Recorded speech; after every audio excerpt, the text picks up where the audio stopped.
Okay, today we are talking about geometric mean.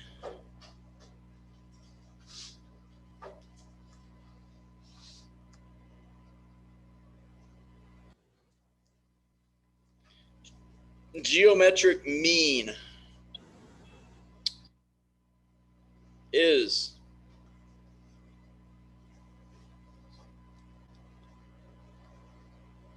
the positive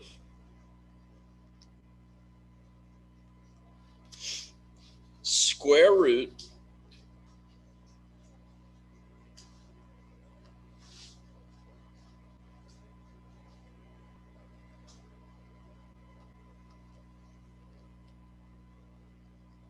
of the product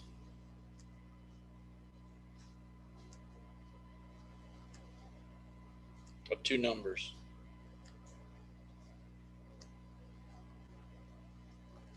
Positive square root of the product of two numbers.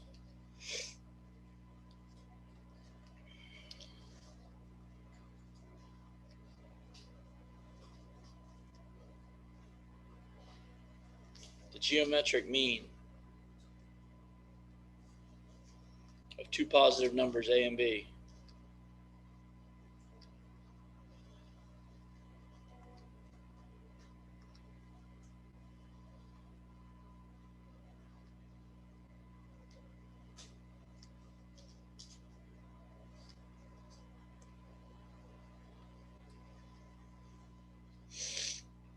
Is the number x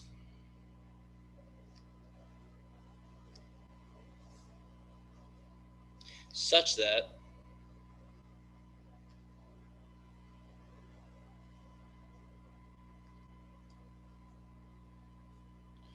A over x equals x over b.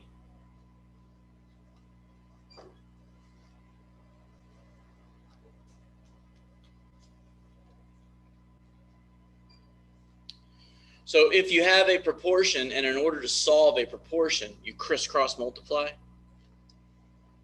we could say, so x squared equals a times b.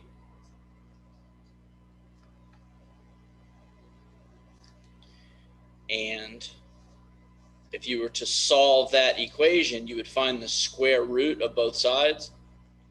So if you square root the x squared and you square root a times b, the square root of x squared is just x. So x, or the geometric mean, would be equal to the square root of a times b.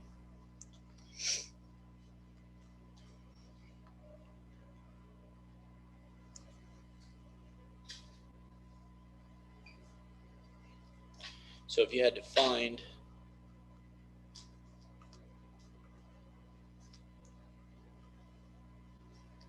the geometric mean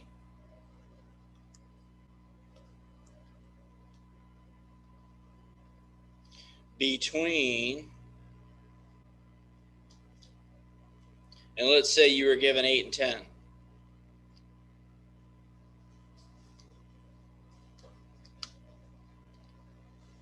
All right, so if 8 and 10 are your A and your B, you take 8, you put it over x, and you make it equal to x over 10. And then you crisscross multiply so that your x times x equals x squared, and your 8 times 10 equals 80. Now, hopefully you remember how to simplify radicals. No?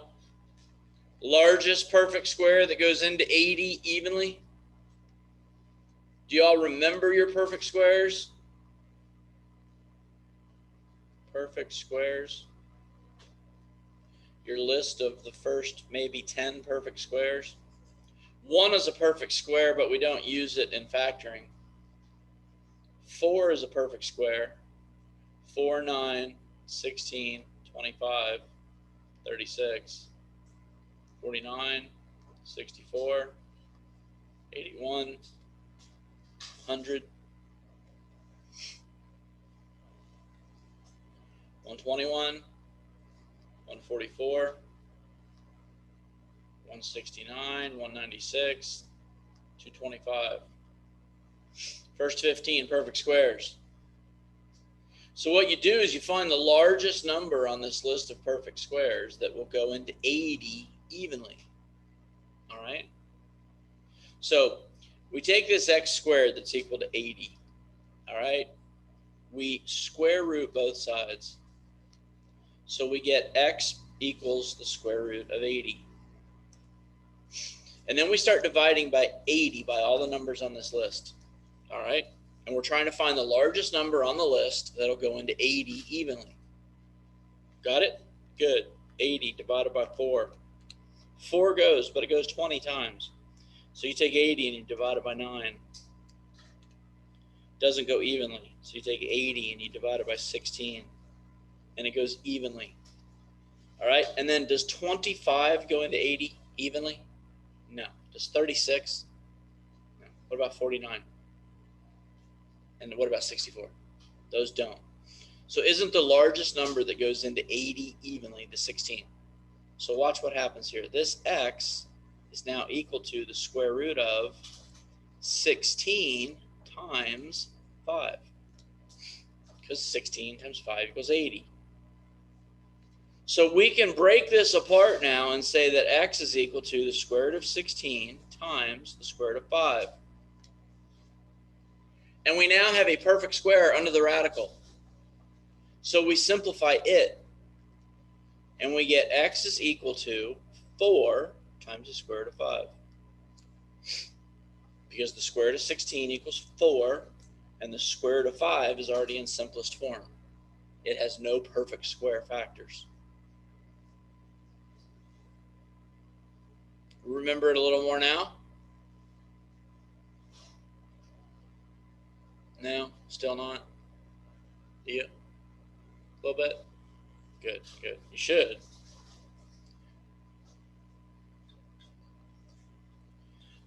Now, if you get really whacked out by simplifying radicals, okay, this right here means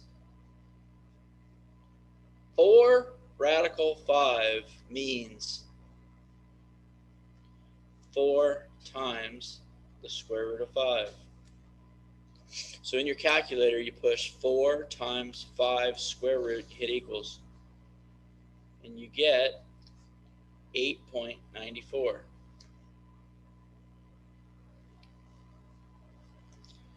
If you take the square root of 80 and type it into your calculator, you get 8.94.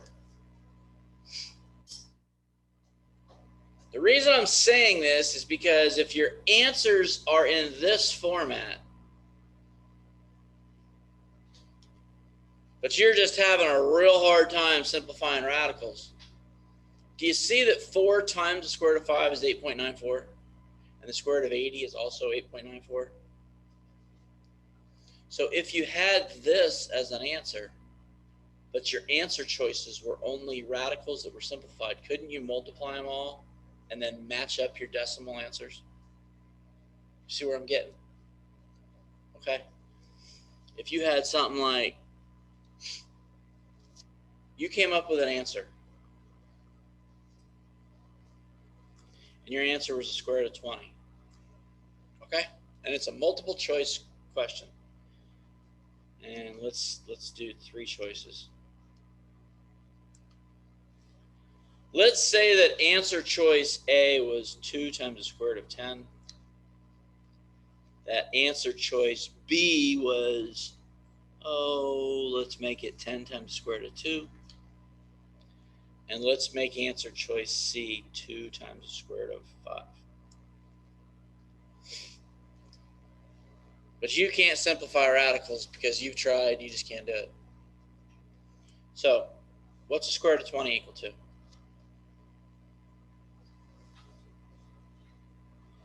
If you're so lazy that you can't even take your calculator out of your bag and put it on your desk and do some calculations while you're in a pre-ACE class, then you should probably get your schedule changed, because that's pathetic.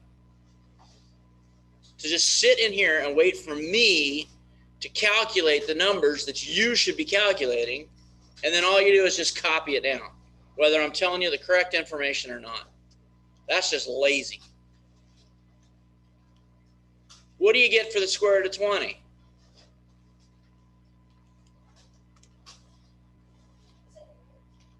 I don't know. What do you get for the square root of 20? What did you get for a weird answer? 4.47. Yeah? Okay. 4 point. What's weird about that? Well, think about it for a second. What's the square root of 16? What's the square root of 25? Isn't 20 kind of between 16 and 25? So won't the square root of 20 be kind of between 4 and 5? Okay. So what is 2 times the square root of 10 equal to? Say again? Let's see. Let me type it into my calculator. 2 times 20 square root equals, that's 8.94. What's 10 times the square root of 2?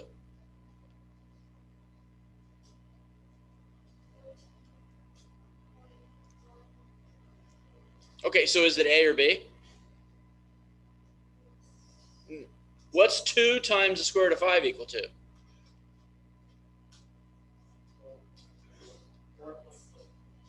$4.47? Very good. So what's the answer here? C. That's one way. The other way is you take this square root of 20, and doesn't 20 equal the square root of 4 times the square root of 5? You agree with me? Square root of 4 times square root of 5. What's the square root of 4 equal to?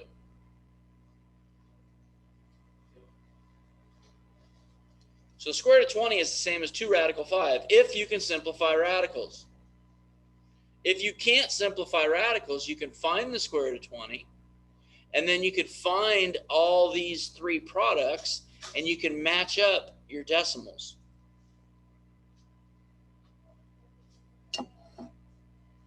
If you have a calculator and enough ambition to push the buttons on the calculator, and then hit equals. Wonderful, wonderful.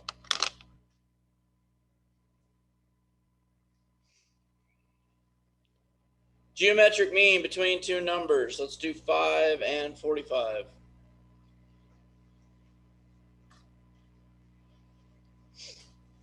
So we do 5 over x equals x over 45. Crisscross multiply. X squared is equal to 225. Find the square root of both. 225 is a perfect square, and its square root is equal to 15. So the geometric mean between 5 and 45 is 15.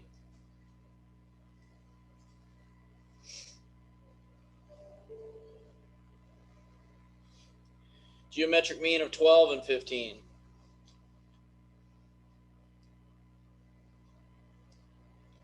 12 over x equals x over 15.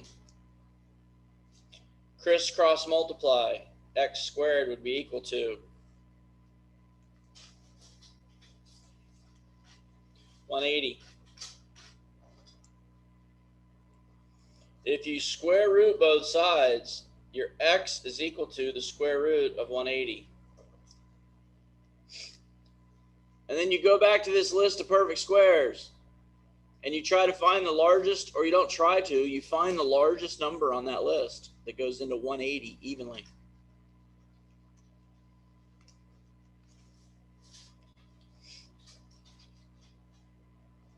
That's the square root of 36 times the square root of 5. So x is equal to 6 radical 5.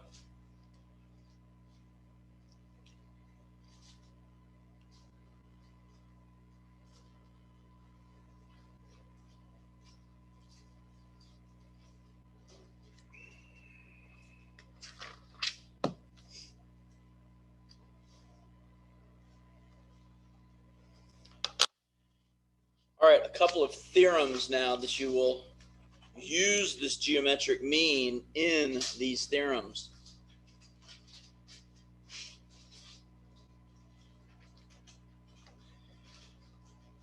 Theorem 8.1 says, if the altitude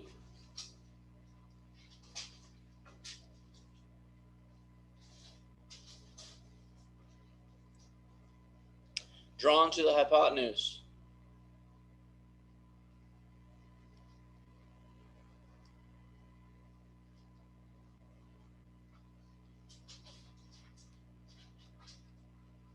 of a right triangle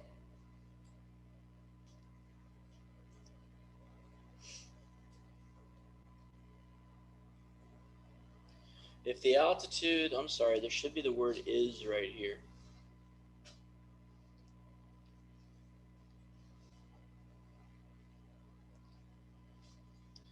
If the altitude is drawn to the hypotenuse of a right triangle, then the two triangles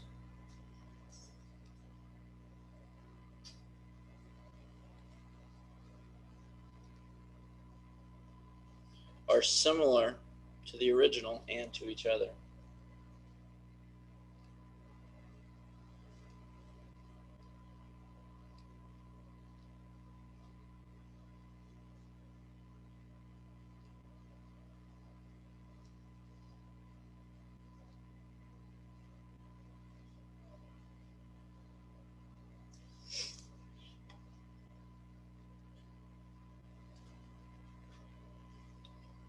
So if you've got a right triangle,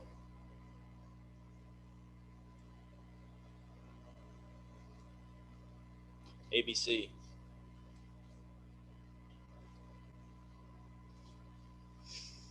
and angle C is your right angle,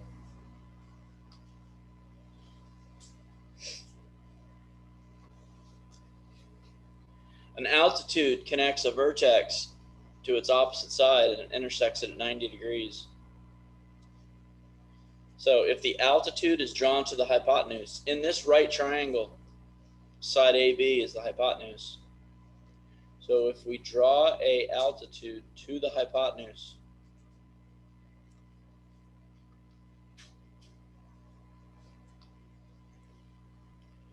I'm going to call this point D. Then the two triangles, this big one on the left and the little one on the right, they're similar. They're similar to the original triangle and to each other. All right? Similar means that corresponding sides are proportional. So what this means is that triangle ACB, all right? So I'm going long leg, short leg, hypotenuse. Triangle ACB is similar to triangle long leg here. Long leg, short leg, hypotenuse.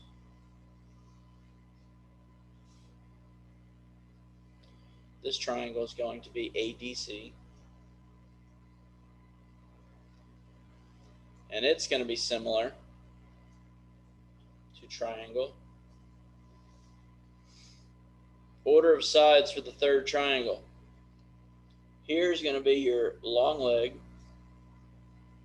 short leg, hypotenuse. So that's going to be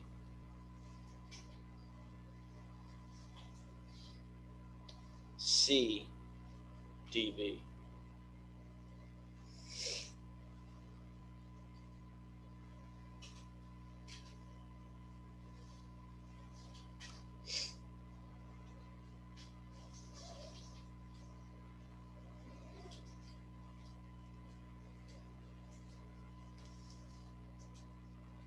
So theorem 8.2.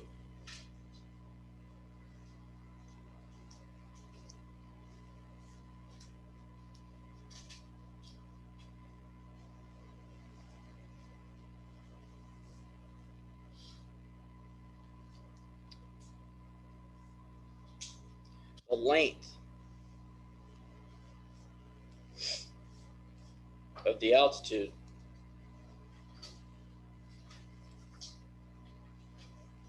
drawn to the hypotenuse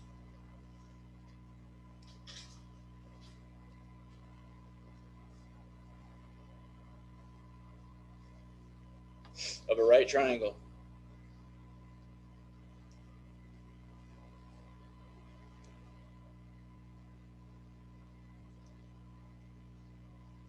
is the geometric mean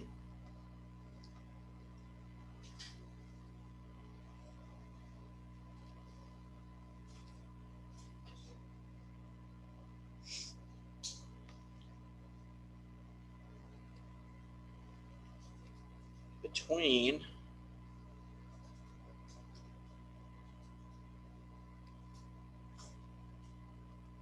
the segments of the hypotenuse.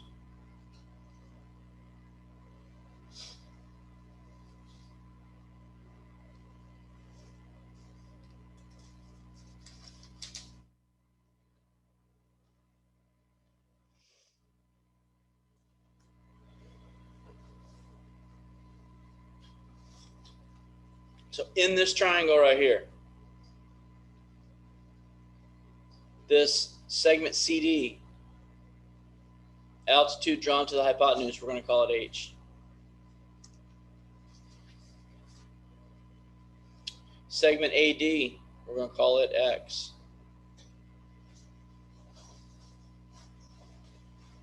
And segment DB, we're going to call Y.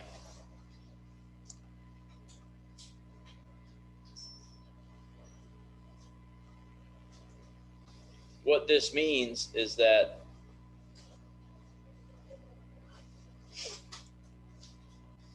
X over H is equal to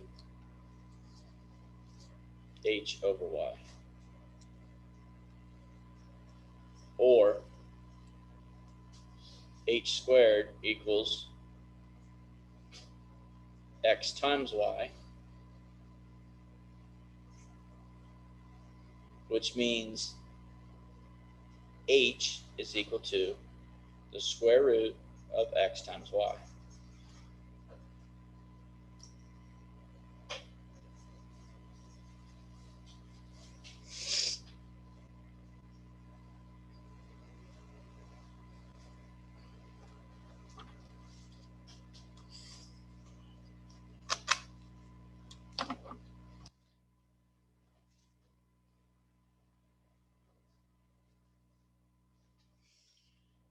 I need you to write down one more rule.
This is a lowercase c right here, as opposed to this c up here at this vertex, which is an uppercase C.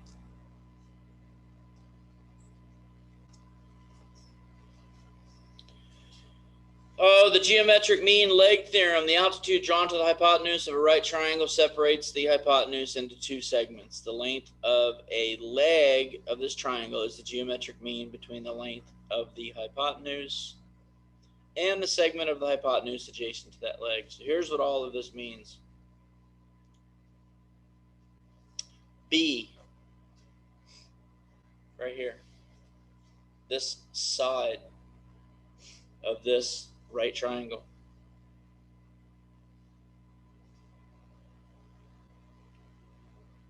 is equal to x times c. All right? Or b is equal to the square root of x times c.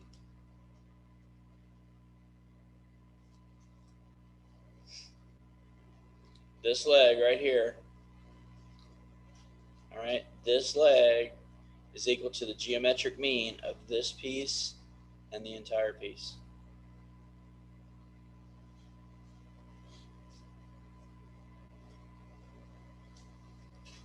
This leg is equal to the geometric mean of this piece and this piece, which means that A is equal to the geometric mean of y times c.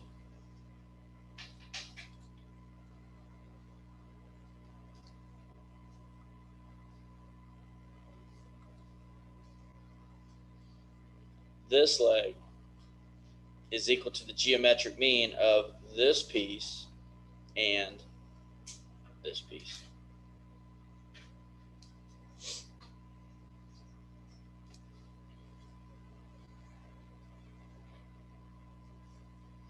So you will be using those rules today to find segment lengths in right triangles.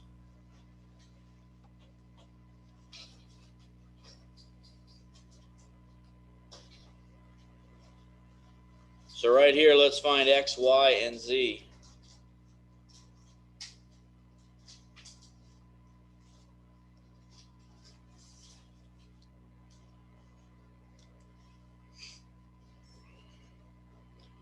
And here's our right triangle.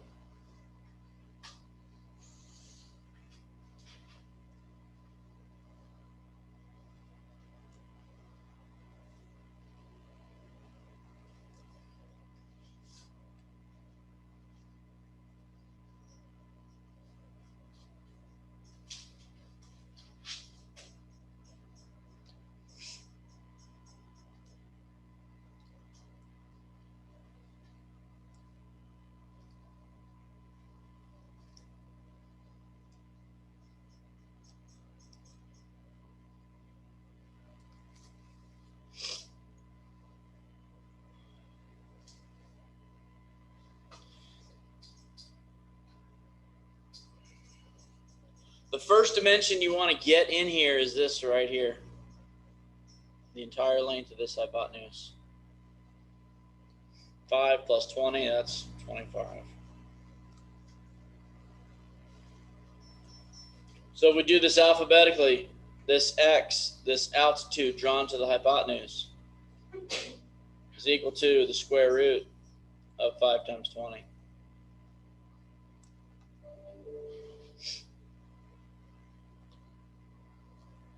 So your x is equal to the square root of 100.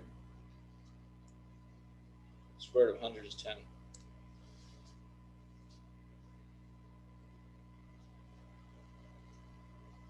Your y, this leg of the right triangle, is equal to the segment closest to it, the 5, times the length of the entire hypotenuse, which is 25.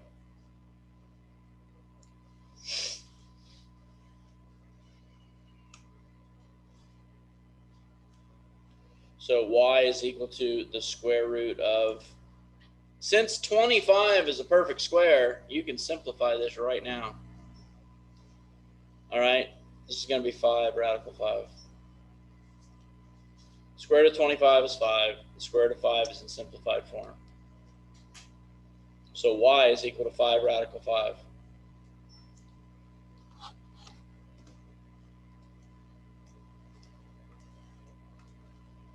$11.18.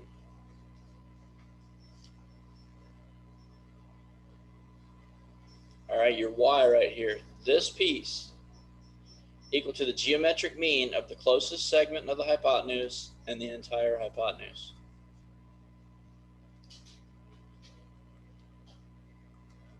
Just like this other leg, z is going to be equal to the geometric mean of its closest piece of the hypotenuse and the entire hypotenuse. So z is going to be equal to the square root of 20 times 25.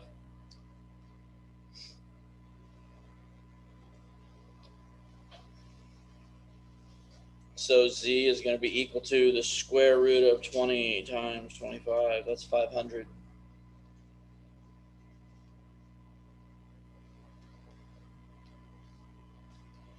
The square root of 500 is equal to the square root of 100 times the square root of 5. The square root of 100 times the square root of 5, that's equal to 10 radical 5.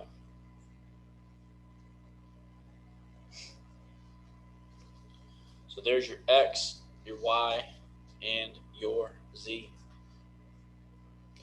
Using the geometric mean and those theorems to determine those values.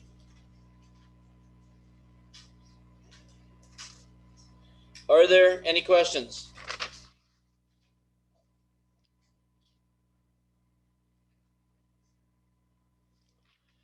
Your assignment for today is on page 541 and 542. Problems 1 through 23.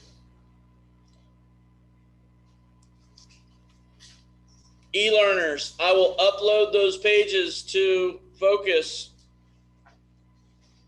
as soon as I end this meeting.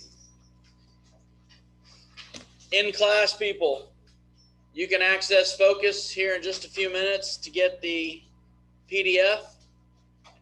If you can't access Focus from class, there's some red textbooks in that back room along the wall. Go back there, get a textbook, take a picture of it, or just use the textbook while you're in class today. And when you get home today, you can access Focus to get the assignment itself. So after you've completed this assignment, make sure you get yourself back in the habit of checking Focus each day for homework. We're on a short week this week. There's no school on Friday, so our quiz will be Thursday this week. Our quiz will be on Thursday this week. So notes today and tomorrow, study guide on Wednesday, quiz on Thursday. Today is the first day of spring term 3. Spring term 3.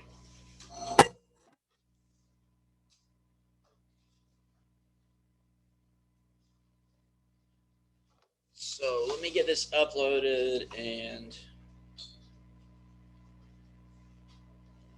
if you need a textbook, they're in the back room.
All right, those pages have been uploaded to Focus. They're under the Resources tab.